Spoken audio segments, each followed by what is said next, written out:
topic of this video is going to be using concentration as a conversion factor, but for some problems where we convert the amount of one thing to another thing. The relationship between different compounds that's quantitative is called stoichiometry. So the example I'm going to use is a single replacement reaction where we take zinc and it replaces H plus and hydrochloric acid to produce the element H2 and then zinc 2 plus cation.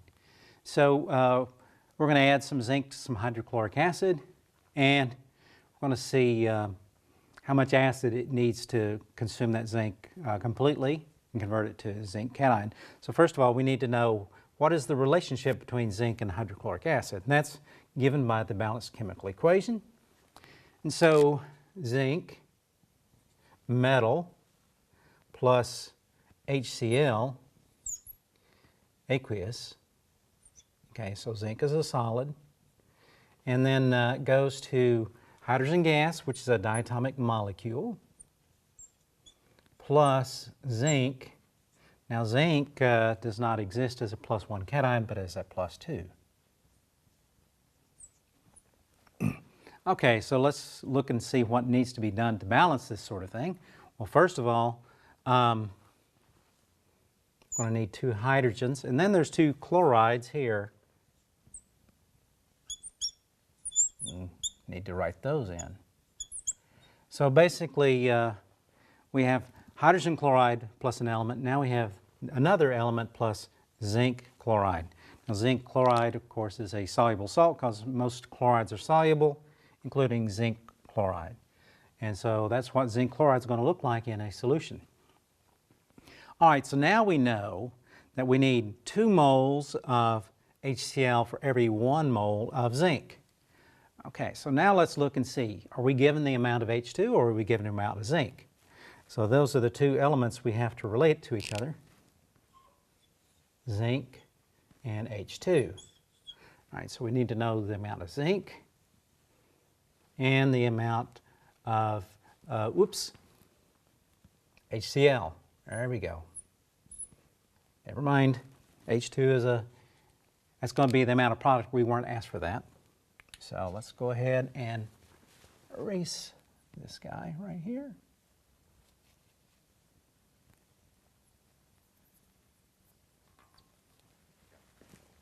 I'll be right back after this edit.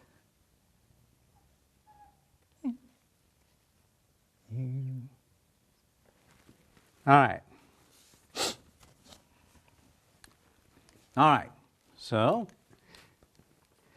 right, so we're going to relate the amount of zinc and HCl to each other, and we see that it's a 1-to-2 ratio.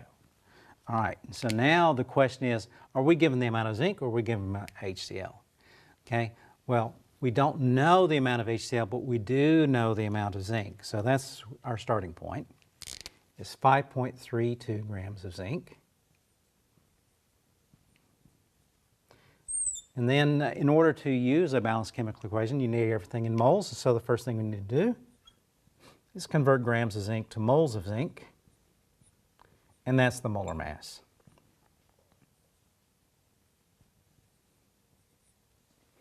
All right, so we're just going to do it a step at a time.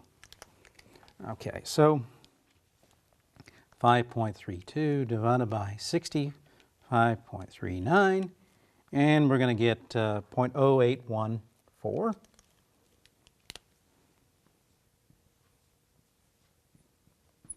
mole of zinc. Now we're going to multiply it by a conversion factor that converts zinc to HCl.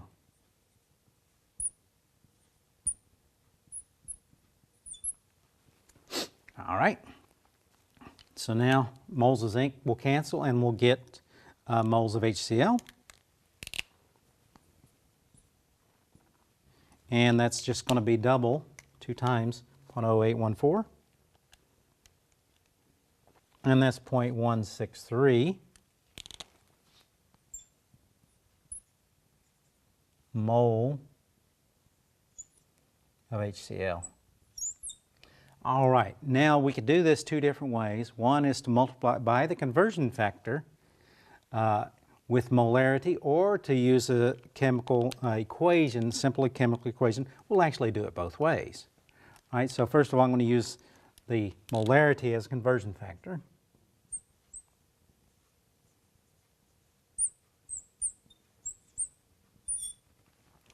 Now I want moles to cancel, so I need 1.50 moles HCl per liter of solution. And I'm going to get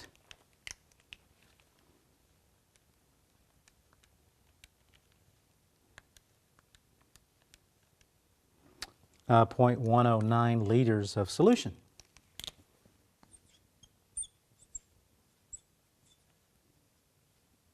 All right, so that's the answer. Let's go ahead and work at the alternative way, which is to say our equation where we did C times V equals mole, making sure that C is in molarity.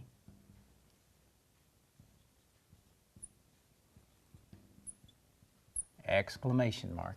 All right, so I have the concentration, that's 1.5. So 1.50 times the unknown volume equals the number of moles, which is 0.163. All right, and divide both sides by 1.5, and we're going to get the volume. And the answer will be 0.109 liters of solution again. Okay, so the thing to realize is if this is moles per liter, then the volume is going to be in liters. So if you have mils, you have to convert to liters to use this. All right, that's an example of how you use concentration as in molarity, particularly as a conversion factor. So now we've seen exactly 4 different ways to convert moles from some other quantity. We can get concentration times volume to mole. We can do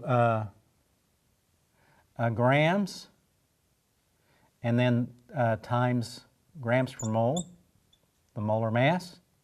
That gives us mole. And then, of course, PV equals nRT to get N, which is the units of moles. Okay?